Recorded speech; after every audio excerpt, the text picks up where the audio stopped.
Et Jacques était à ce moment-là à ses premiers pas dans la Formule 1.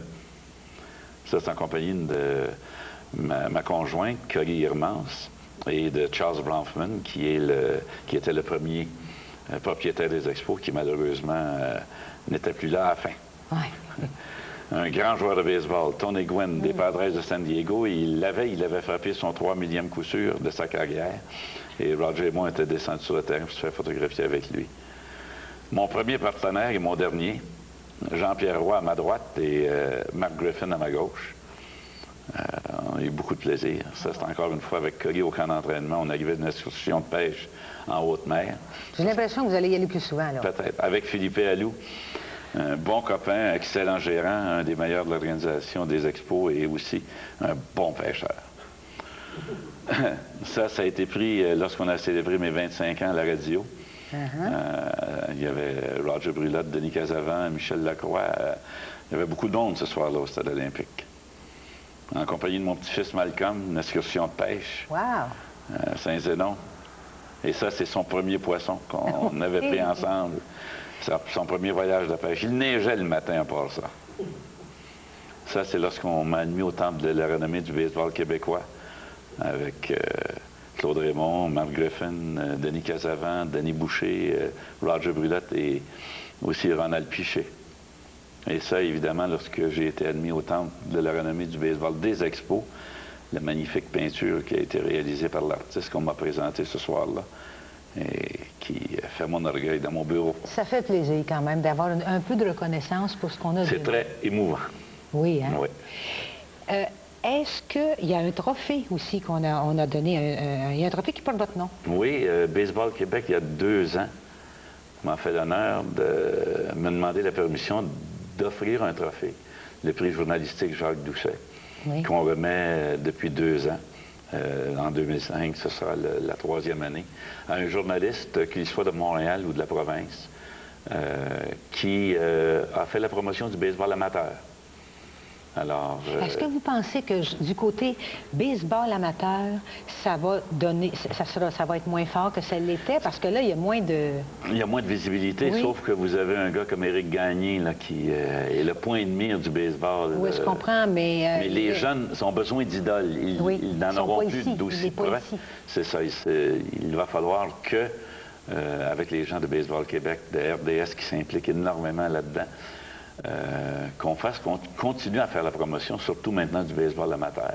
Il y a encore du baseball professionnel. Il y a la Ligue Canam qui existe au Québec avec les Capitales à Québec. On parle de la possibilité d'une autre équipe à Montréal ou à Laval ou peut-être lorsque les Lynx vont quitter Ottawa, que Ottawa se rallie à cette ligue-là.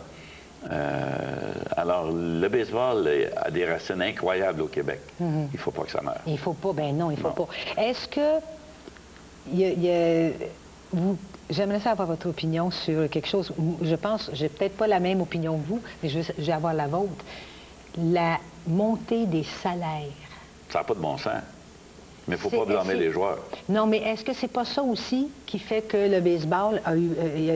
tous les sports, de toute façon, pas que le baseball, le hockey, pareil, c'est que ça diminue. L'intérêt est diminué maintenant. Bien, disons que le baseball, après la grève de 94, avait connu une baisse de popularité incroyable, mais qui a remonté en 2004. Le baseball majeur était revenu au point où on était en 94 avant la grève.